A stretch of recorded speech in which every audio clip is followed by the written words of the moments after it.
Nós falamos da causa psicológica, da causa fisiológica, e hoje nós vamos falar da causa espiritual.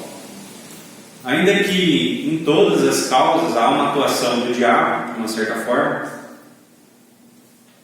e uma predisposição da pessoa para que ela então caia nesse abatimento. A depressão nada mais é que um abatimento espiritual, um abatimento emocional.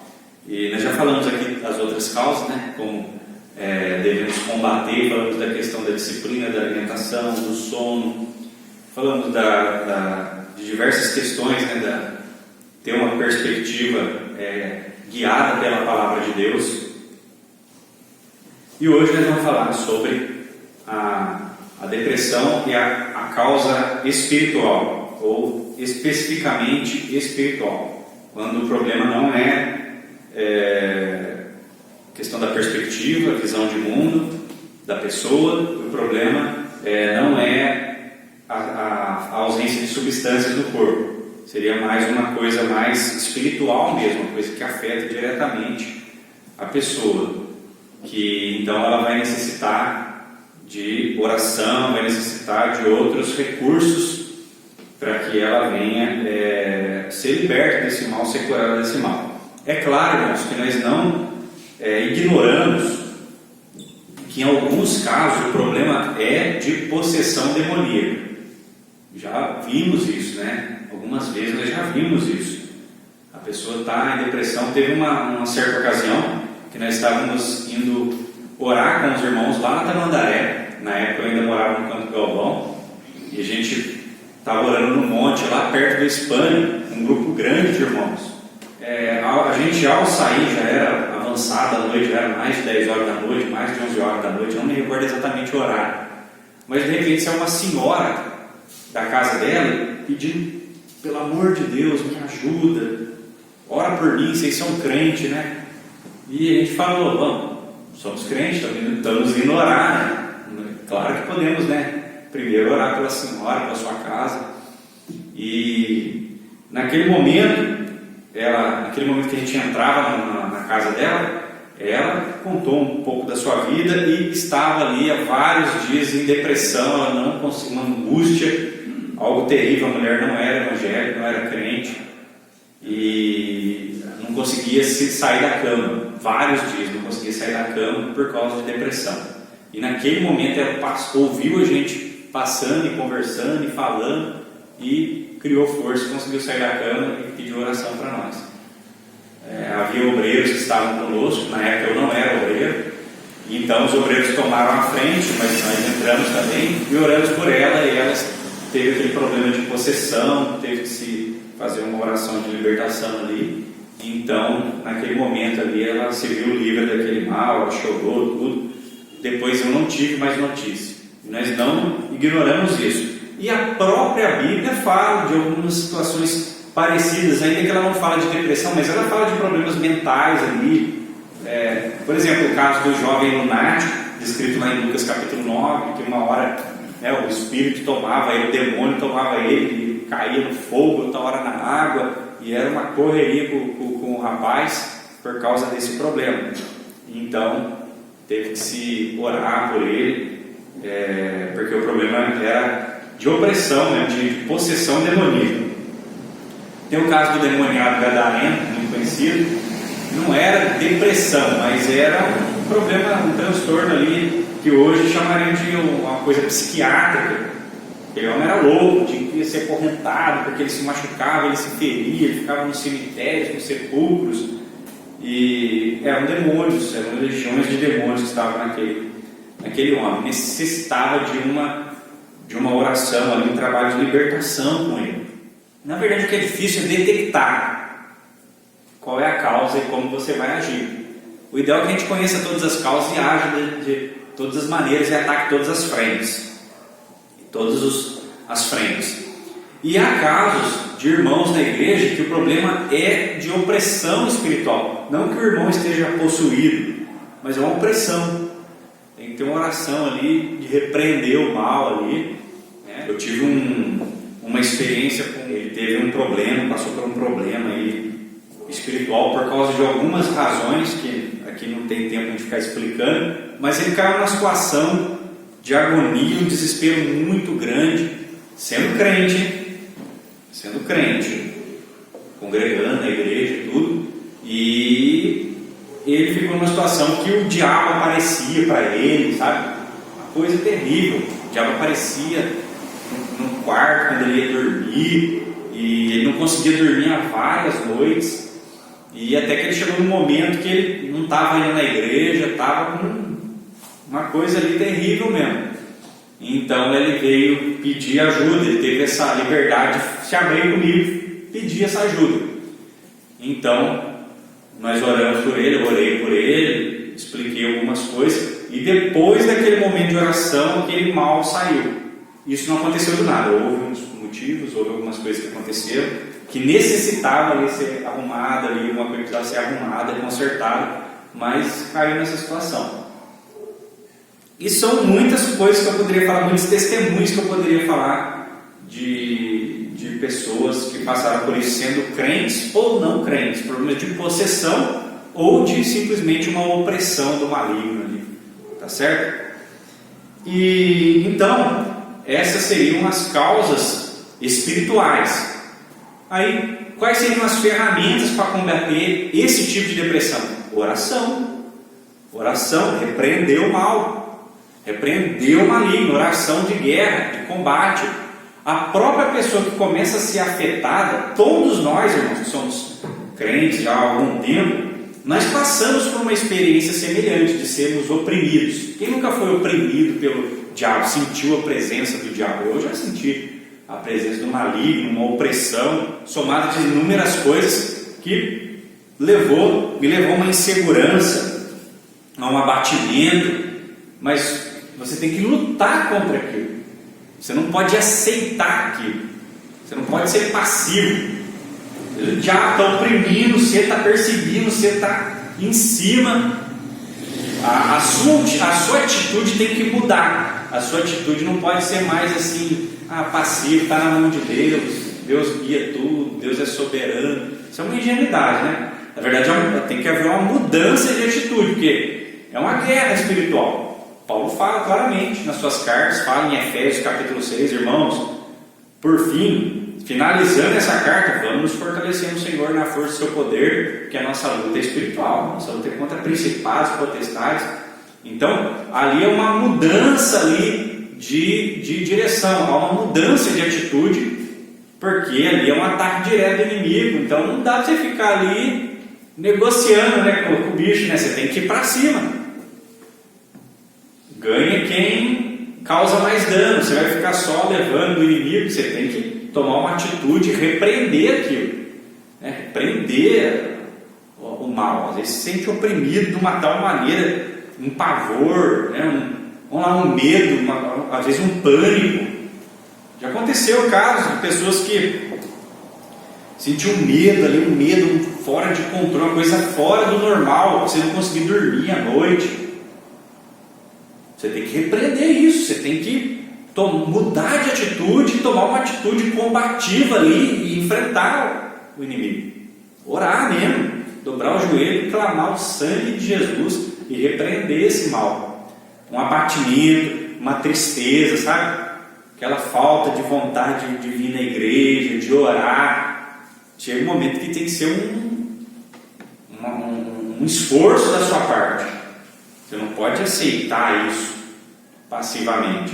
Às vezes nós temos notícias de irmãos, nossa, aquele irmão está com depressão.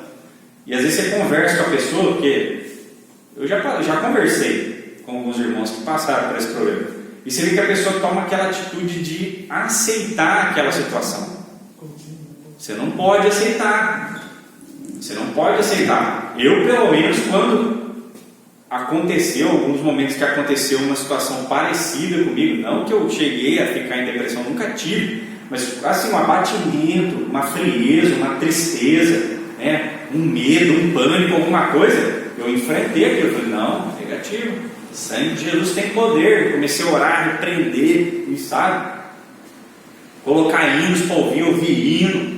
O pessoal não gosta, tem uma turma aí que não gosta muito de corim, né? Corim de fogo, né? Tem hora que tem que ser corim. Jesus deu o sapato de fogo. Jesus me deu um sapato de fogo para pisar na cabeça do diabo. Tem que ser uns corinhos de fogo, uns hinos de vitória, uns hinos de guerra.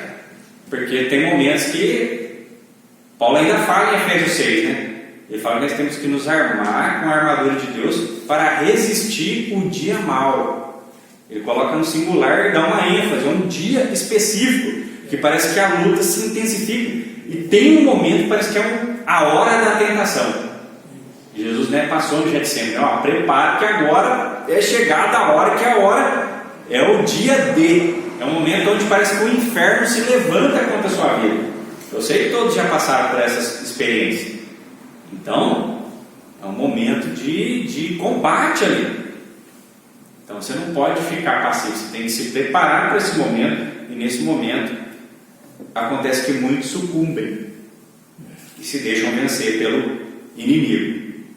Mas uma outra maneira do inimigo nos atacar e causar, levar-nos, cada um de nós, a um abatimento, é trabalhando, é lançando coisas na nossa cabeça, sugestões. O diabo vai soprando, vai sugerindo coisas na nossa mente. E a gente começa a assimilar aqueles pensamentos como se fossem nossos ou como se fosse a palavra de Deus. E Paulo tinha muita preocupação com isso. Ele falava, ó, cuidado, porque o diabo transfigura em anjo de luz. Então, uma das maneiras que o diabo faz para nos lançar um abatimento, uma depressão, que pode, né, um abatimento que pode culminar numa depressão, é trabalhar através de falsas doutrinas, heresias, falsos conceitos.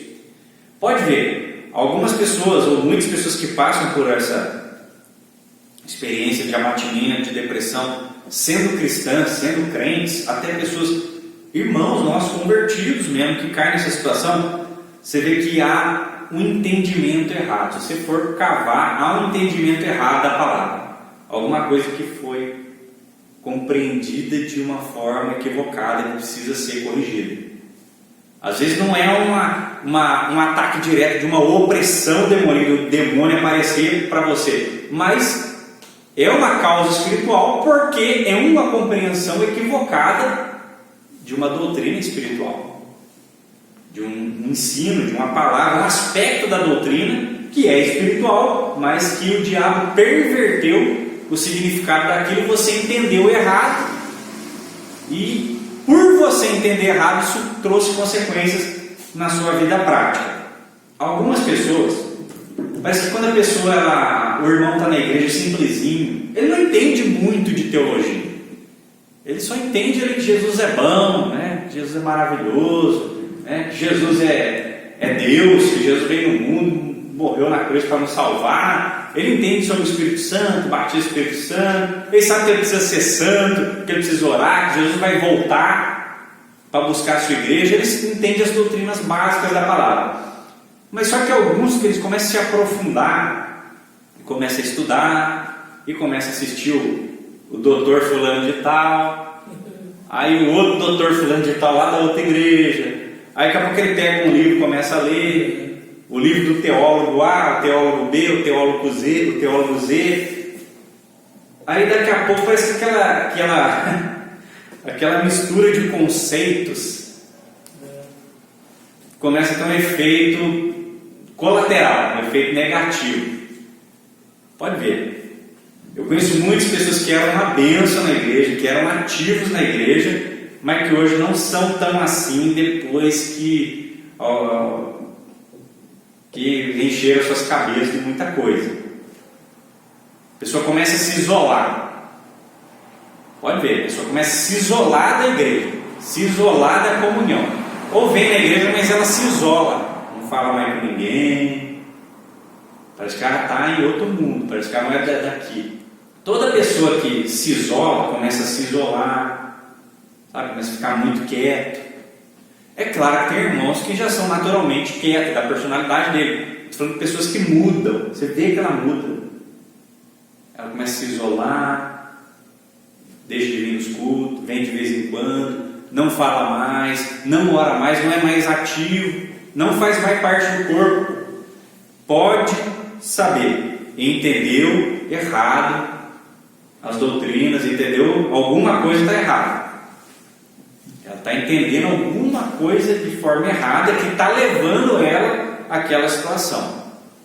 Daqui a pouco já está lá desanimado, está triste, sem vigor espiritual no seu coração, na sua vida. Em Hebreus capítulo de número 12, quando ele diz no versículo 15, capítulo 12, versículo 15: tendo cuidado de que ninguém se prive da graça de Deus e de que nenhuma raiz de amargura brotando vos perturbe e por ela muitos se contaminem. Olha só, parece que quando a pessoa é novo convertida, a pessoa é simples na casa de Deus, tudo é muito lindo, tudo é maravilhoso, a igreja é maravilhosa, os irmãos são maravilhosos, é só alegria, só glória, a igreja está indo para o céu. Mas parece que as pessoas vão entrando em outras questões, descobrindo novas coisas, e parece que a igreja perde aquele brilho, o evangelho perde aquele brilho. Aí o pastor já ele não olha mais para o pastor, para os obreiros da igreja, como guia da igreja, como aqueles que zelam pelas nossas almas. Ele já não olha mais para os irmãos com aquele carinho, já não é mais os irmãos queridos. A igreja não é mais tudo maravilhoso. Antes você vê, os irmãos ficavam com aquele coração na expectativa, está chegando a festividade da igreja. Hoje, não estou falando isso a respeito de todos, não estou falando de algumas pessoas que já vai cair em desânimo, raiz de amargura, ressentimentos, né? Aquele irmão já não é mais amoroso nas suas palavras, já é mais ríspido, já é mais grosseiro. Então vai havendo uma mudança, a pessoa vai se isolando, vai havendo uma mudança. Ninguém fica com depressão assim do nada. Ele está na igreja aqui saltando, dando glória a Deus, falando em línguas no congresso, e daqui a pouco no dia seguinte está com depressão. A gente não sabe que não é assim. A gente sabe que é um processo, que o diabo vai aos poucos colocando conceitos na cabeça da pessoa, usando o próprio texto da Bíblia, e vai mudando os conceitos, vai mudando as coisas. Quando vê, a pessoa já está lá abatida, totalmente desanimada. Outro ponto que decorre desse mesmo motivo, desse mesmo princípio, que é entender alguma coisa errada da palavra, não entender corretamente algum aspecto da doutrina, algum aspecto da palavra de Deus. Algumas pessoas se decepcionam com Deus. Eu já vi pessoas que se decepcionaram com Deus e que se abateram, que saíram da igreja, ou que caíram numa situação de depressão, ou em coisa pior, porque se decepcionaram com o Senhor. Uma certa vez um líder de mocidade, quando eu ainda era líder da mocidade aqui na igreja, ele chegou em mim e falou assim: irmão Rude, não sei o que eu faço, tem uma moça lá da igreja, cantava na mocidade, se batizou, tudo, que agora saiu da igreja, não quer mais saber da igreja, não quer mais saber do Senhor, porque Deus não curou um parente. Ela tinha um parente, eu estou falando parente que eu não lembro qual era o grau de parentesco, não lembro se era pai, se era mãe, se era tio, se era primo, se era irmão, não lembro. Mas ele falou para mim que essa moça estava orando constantemente para a cura desse parente, essa jovem, e o Senhor não curou, e a pessoa faleceu. Então essa moça se decepcionou muito com a igreja, saiu da igreja, não quis mais saber, sabe? Perdeu totalmente a esperança. Aí ele fala: não sei o que eu faço. A moça não quer mais saber de Jesus, não quer mais saber, já foi fazer visita, o pastor já foi atrás dela, a mocidade já foi atrás dela, não quer mais saber. E que eu tenho notícia até hoje, não voltou mais. Que eu tenho notícia, não voltou mais. Então, percebe que foi um conceito errado que ela assimilou? O diabo colocou uma coisa errada na cabeça dela. Onde está escrito na Bíblia que Deus é obrigado a curar alguém só porque eu estou orando? Onde está escrito na Bíblia que Deus é obrigado a fazer alguma coisa só porque eu estou pedindo, por mais que eu me sacrifique por isso. Nós sabemos que Deus cura, né? A gente prega isso, sabemos que Deus salva nossos parentes, sabemos que Deus faz milagre, mas Ele não tem a obrigação de fazer. Em alguns casos Ele não faz. A gente continua clamando e não perde a esperança, mas se o Senhor não fizer aquilo que a gente quer, Ele sabe o que é melhor para nós, Ele tem os seus propósitos. Então tem pessoas que não entendem isso e se decepcionam com Deus, se decepcionam com o Evangelho. Outro ponto, já partindo também desse ponto que a gente está falando aqui, de se decepcionar com o Senhor, é justamente essa visão que é chamada de triunfalista do Evangelho. A pessoa acha que é só vitória, é só alegria, é só prosperidade, é só isso, é só aquilo. E muitos não entendem que a vida cristã é uma vida de tribulação, de dificuldade, de sofrimento. Jesus falou lá em João capítulo 16, você não precisa abrir, versículo 33: no mundo tereis aflições, mas tem de bom ânimo, porque eu venci o mundo. Agora, como é que Jesus venceu o mundo? Fala para mim. Como é que ele venceu o mundo? Ele estava lá no Getsemane, ele orou, daqui a pouco desceu milhões de anjos, deu uma espada de fogo na mão dele e matou todo aqueles fariseus. Foi isso? Foi assim que ele venceu o mundo? Não foi, né?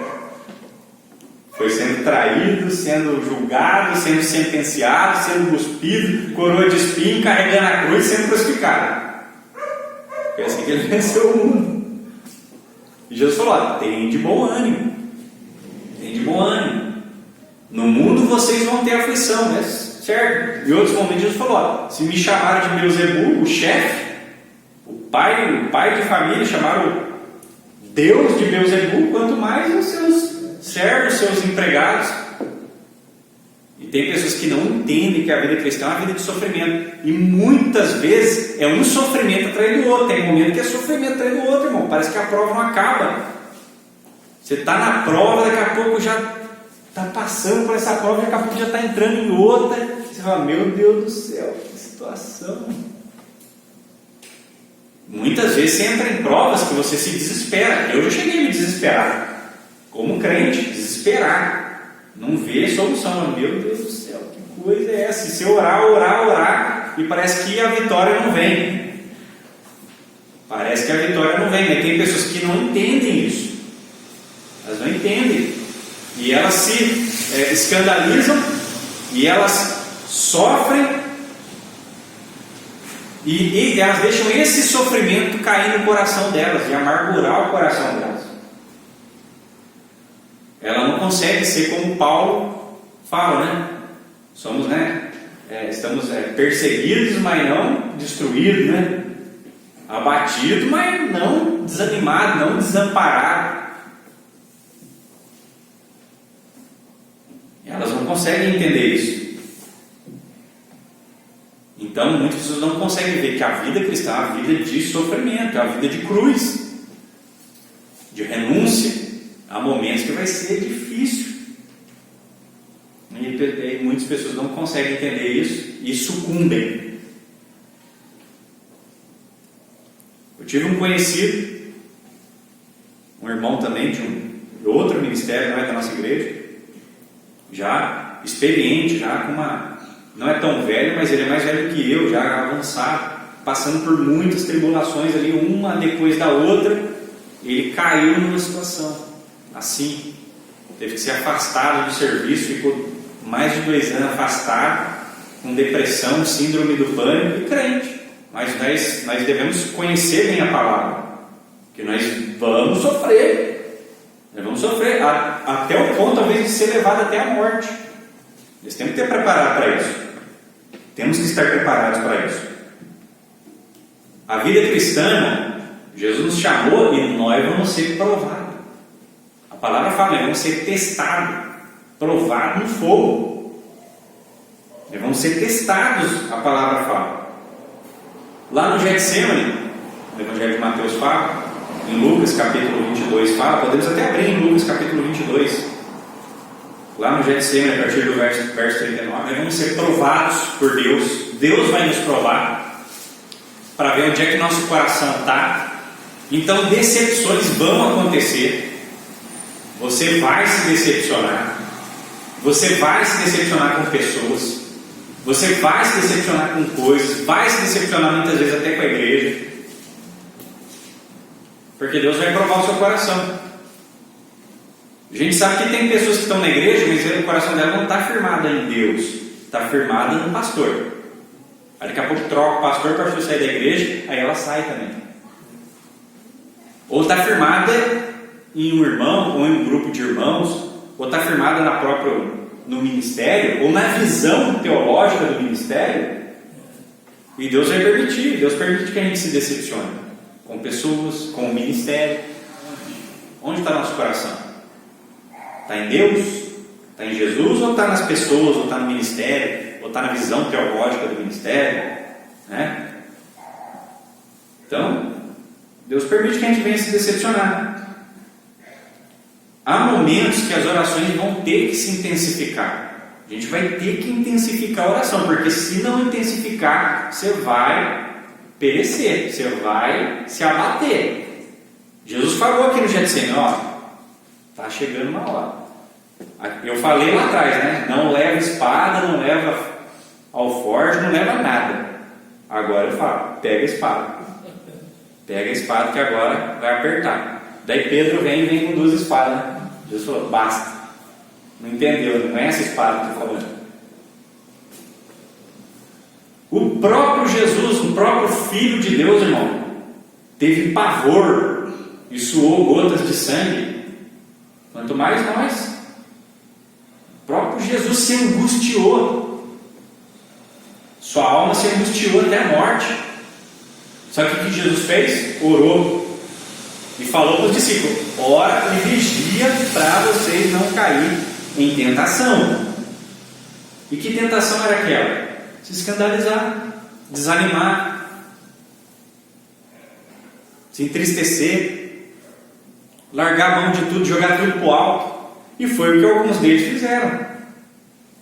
No verso 39 em diante diz: e saindo foi como costumava para o Monte das Oliveiras, e também os seus discípulos o seguiram. E quando chegou àquele lugar, disse-lhes: orai para que não entreis em tentação. E apartou-se dele cerca de um tiro de pedra, e pondo-se de joelhos orava, dizendo: Pai, se queres, passa de mim esse cálice. Todavia não se faça a minha vontade, mas a tua. E apareceu-lhe um anjo do céu que o confortava. E posto em agonia, orava mais intensamente. Sendo colocado em agonia, se agonizando mais ele orava. Nós temos que ser perseverantes. O que é agonia? O que é ter pavor?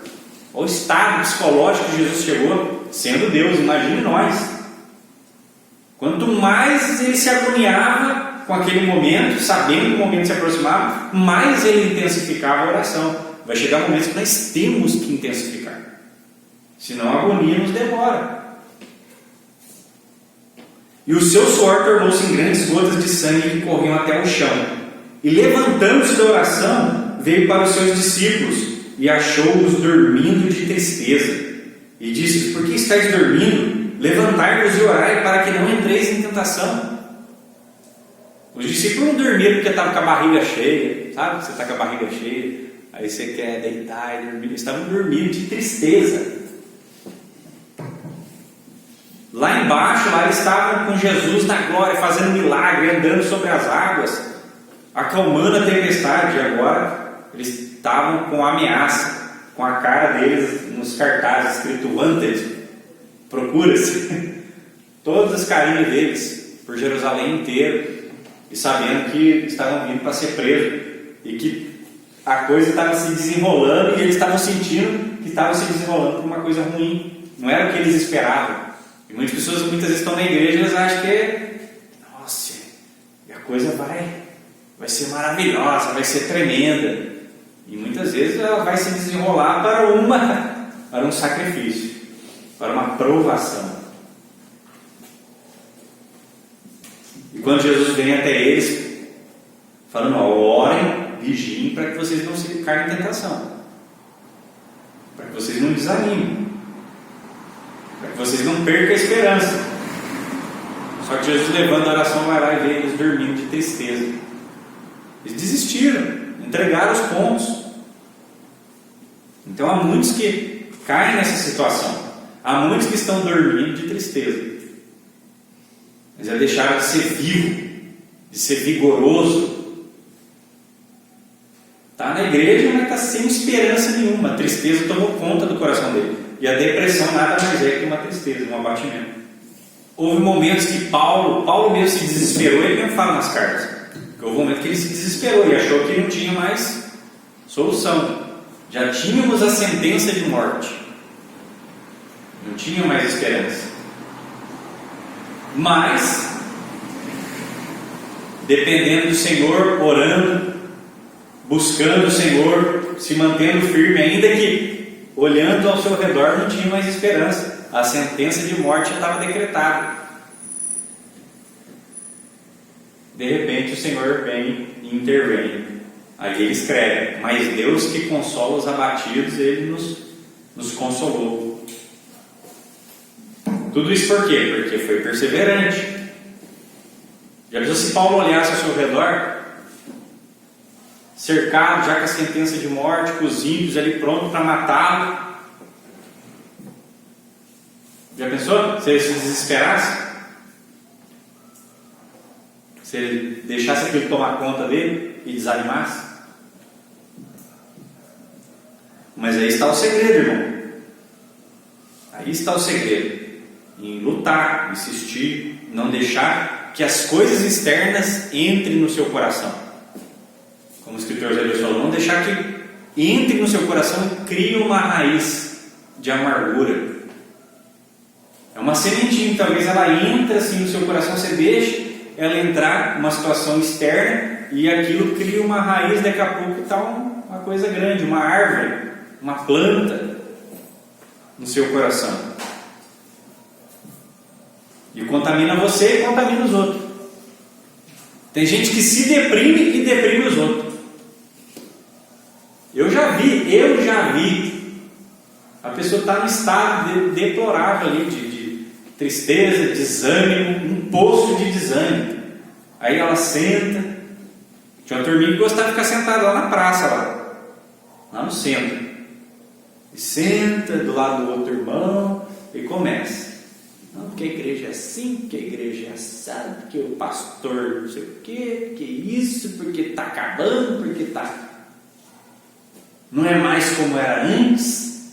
E aí o cidadão que está do lado, que sentou do lado, aí começa a ouvir aquelas palavras, e daqui a pouco ele começa também, porque é verdade mesmo. O pastor está assim, o pastor está assado, a igreja está desse jeito, a igreja não é mais como no tempo da carochinha.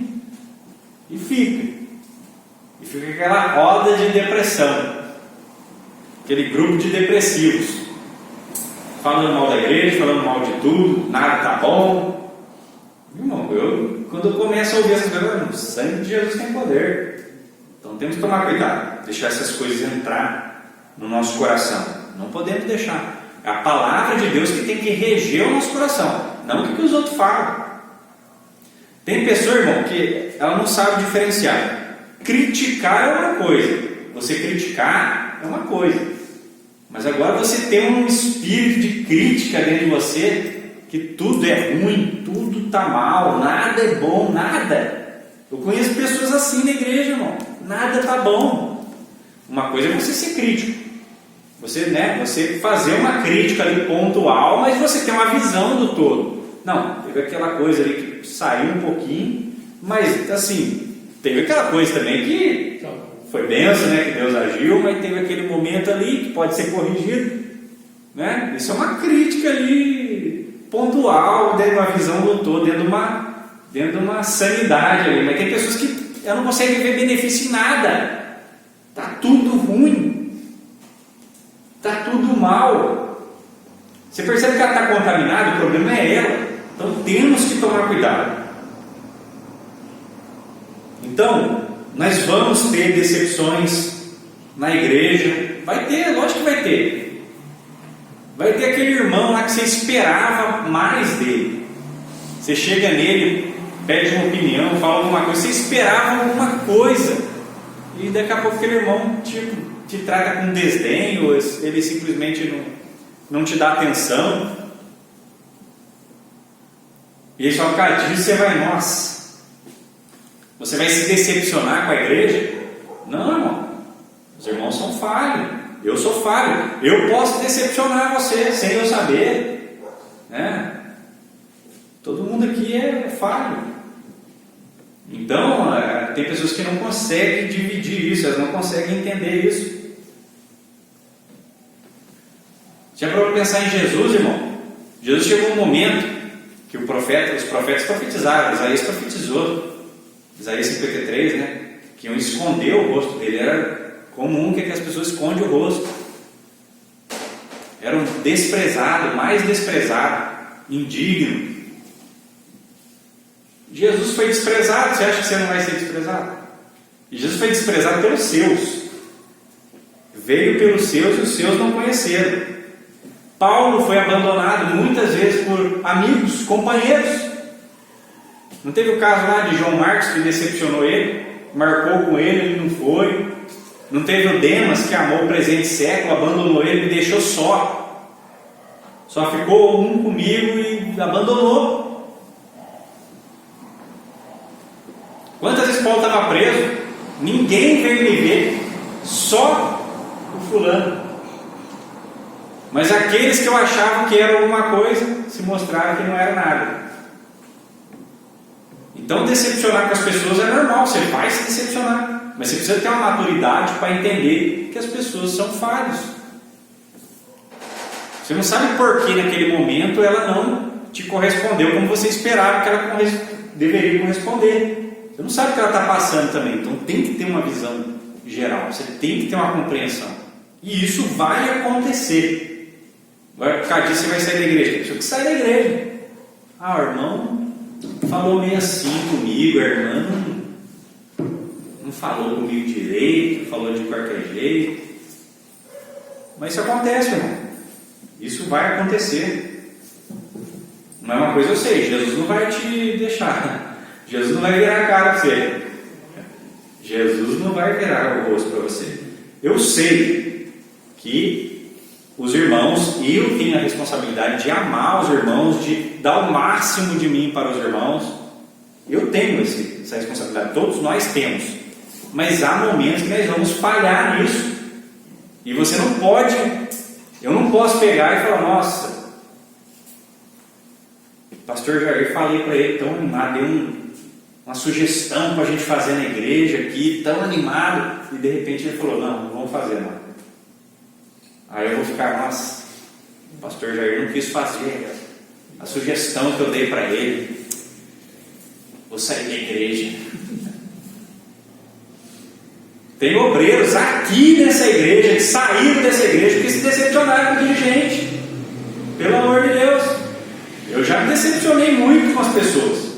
Na igreja mesmo, mas eu entendo, eu tenho que ter maturidade para entender que o irmão, ele não é perfeito naquele momento. Aí eu boto na balança. Não, nessa parte ele não me atendeu, mas nessa parte ele atendeu. Eu tenho que saber fazer essa separação, mas nessa parte foi bênção. Nessa parte aqui, deixou a desejar. E se eu olho para mim e comparo comigo, mas eu também deixei a desejar também, muitas vezes. Não é verdade? E aí eu coloco na balança, irmão. É uma sensatez, eu tenho que ser sensato. Eu também já deixei a desejar muitas vezes. E as pessoas não têm essa maturidade, muitas vezes não têm. Aí é onde você vê, a pessoa sai da igreja, a pessoa vai para outra. Por que ela acha que na outra igreja lá vai ser perfeito? As pessoas não vão decepcionar ela também? Vai, talvez até mais, se depender. Então são coisas que o diabo sabe jogar. Que ele sabe jogar com as pessoas. Ele sabe colocar semente na cabeça das pessoas. Outro ponto importante, irmãos. Uma coisa que a gente precisa entender. Avivamentos são passageiros. Não existe igreja que é fogo desde do momento que ela foi fundada, em 1900 bolinha, ela vai ter fogo até o final. Não existe isso. Avivamentos são momentos que Deus derrama a sua graça com os seus propósitos. Deus tem os seus propósitos. Deus derrama um avivamento, tem objetivo, nós precisamos usufruir desses avivamentos que Deus derrama, aproveitar eles, aprender com eles, porque vai chegar os momentos que não vai ser avivamento, irmão. A noite vai ser bem escura. Vai ser bem escura. E há pessoas que se decepcionam. Foi o caso de Elias, foi o caso de Moisés.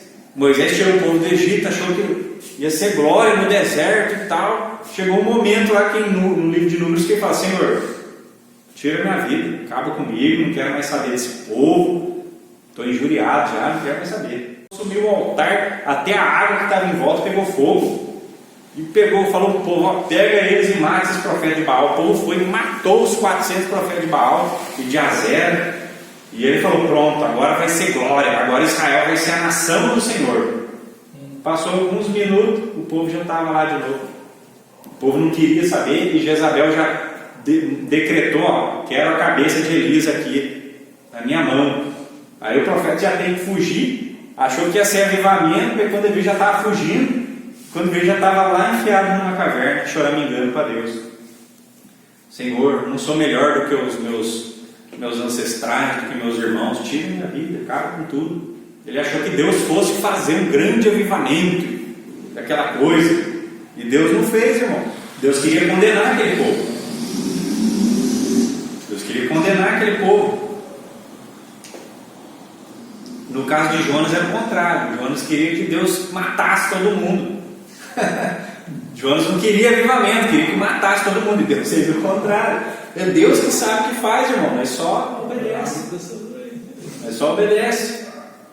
Às vezes a gente ora e a gente põe, o nome, o tema da festividade, aquele tema mesmo, aquele que para arrebentar mesmo, e divulga. E aí vem o congresso, e aí parece que foi aquele congresso meio xoxo. E aí a turma já fica desanimada. Mas não é, Deus tem o seu propósito, irmão. De repente nós estamos num culto aqui, Deus nos surpreende, derrama o seu poder e faz milagre. E às vezes Deus nos surpreende, é Deus que faz. Tem que continuar orando, é claro que nós vamos continuar pedindo para Deus avivar a sua obra, mas é Ele que faz. Nós temos que entender isso, temos que ter essa maturidade. E temos que entender que os avivamentos não duram para sempre. Tem pessoas que estão até hoje, elas nunca mais foram o que elas eram antes. Tem pessoas que eram uma bênção na igreja, pregavam, fazia, acontecia, era profeta e tal, e hoje estão assim. A igreja não é mais como antes. Na época da irmã Josefina, a igreja orava às 5 horas da manhã. Irmão, nosso tempo mudou. Hoje não é para todo mundo que dá para orar às 5 horas da manhã, tem que trabalhar, mudou os horários, o mundo mudou. Você não ora às 5 horas da manhã, não ora 10 horas da noite, meia-noite, ora durante o dia. Só que não mudou só o horário. A igreja não é mais como antigamente. Sim, mudou, irmão, mas vai fazer o quê? Você vai ficar deprimido? Não, você vai orar. E se a igreja não estiver avivada, você tem que cuidar do seu altar. O seu altar tem que conservar avivado. Você tem que cuidar do seu altar, da sua vida. A igreja é fria, a igreja está fria. Também você. Jesus cobra de você. Da igreja deixa que Ele cobra. Ele cobra de mim. Irmão Rude, o que eu estou fazendo com a minha vida? Com o meu altar. Eu tinha que pedir fogo aqui no meu altar, irmão. Às vezes também pecados, situações que não foram muito bem resolvidas. Às vezes tudo isso leva a pessoa a uma situação de abatimento. Às vezes aquele ponto ele precisa ser corrigido. Deus quer que você... Aquilo ali tem que parar de fazer. Tem que parar de olhar para aquilo. Tem que deixar de fazer alguma coisa que você está fazendo. Ou fazer uma coisa que você não está fazendo. Que Deus falou: quero isso. Eu quero que você faça isso. E você não faz. Você resiste. Então tem todas essas coisas que precisam ser observadas. Coisas que não foi muito bem resolvidas, entendeu? Tem coisa, irmão, que acontece que você tem que resolver na hora. Deu problema, você tem que resolver na hora. Porque daí vai acumulando problema. Aí teve aquele problema ali com o irmão Pedro. Aí, depois eu resolvo com ele. Aí daqui a pouco teve um outro problema lá no seu serviço. Depois eu resolvo. Aí teve um problema em casa com a esposa. depois eu resolvo. E vai amontoando o problema, irmão. Tem uma hora que você não aguenta o problema. Você tem que resolver na hora o problema. Ah, tive um probleminha aqui com o irmão Pedro, é assim, assado, tal. Resolvi. Zerou. Você sai leve. Entendeu? Eu conheço pessoas que elas não resolvem o problema. Coisa simples, que vai uma coisinha pequena aqui, outra coisinha pequena ali, e quando vê tá cheio de coisa, irmão. Quando vê o saco, a sacola nas costas tá cheia, a bolsa tá cheia. E aquilo oprime você. E você tem que consertar um monte de coisa e para consertar tudo que não foi consertado durante anos. Então, temos que ver todas as situações também. E por fim, agora encerro, um problema, uma coisa que acontece muito é a introspecção. Sabe o que é introspecção? É quando a pessoa olha muito para dentro dela, demais. Ela se julga demais. Nós temos que olhar para dentro de nós, temos que nos examinar, a palavra fala. Mas quando você examina demais e esquece as outras coisas, você examina, você vê só, olha só para dentro de si, irmão, aí é complicado. Porque se você for vasculhar dentro do seu coração e for examinar, ele se torna uma introspecção, você vai achar coisa dentro de você que é ruim, que é muito ruim. Você vai. Quando você vê, você está afundado na lama. Arrependimento é uma coisa, remorso é outra. Paulo fala lá, nós encerramos com esse texto aqui, 2 Coríntios, sabe aí 2 Coríntios? Esse é o último texto que nós vamos ler, 2 Coríntios, capítulo de número 7, versículo 10, diz assim: porque a tristeza segundo Deus opera arrependimento para a salvação, da qual ninguém se arrepende, mas a tristeza do mundo opera a morte. Então tem dois tipos de tristeza, uma tristeza do mundo e uma tristeza que vem de Deus. Uma tristeza que é operada pela carne e a outra que é pelo Espírito Santo, que a gente chama de remorso e arrependimento. A tristeza do mundo é remorso, é introspecção, é diferente de arrependimento. Arrependimento é quando você olha para os seus pecados, você se entristece com eles, você até chora, você pode até se desesperar por eles, mas é um choro que lava a alma. É uma coisa que te leva até Jesus e você, eu preciso de Deus. É uma coisa que desperta sede em você. Porque Paulo fala aqui, verso 11: porque quanto cuidado não produziu isso mesmo em vós, que segundo Deus foste contristados? Que apologia é combate, que indignação, que temor, que saudades, que zelo, que vingança, em tudo mostraste estar puros nesse negócio. O que ele quis dizer? Que a tristeza de Deus operou neles uma reação contra o pecado.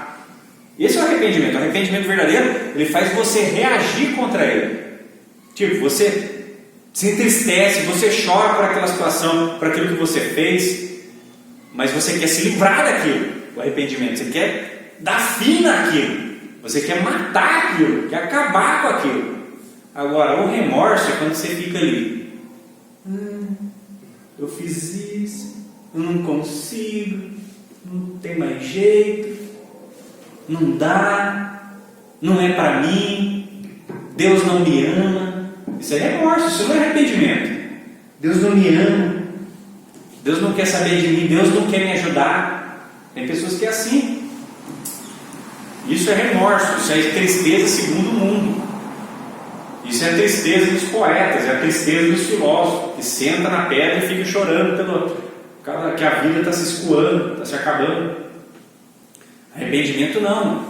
Você se entristece pelo pecado, mas você quer se ver livre dele e você quer correr para os braços de Deus. É diferente. Você consegue perceber a diferença das duas coisas, dos dois tipos de tristeza?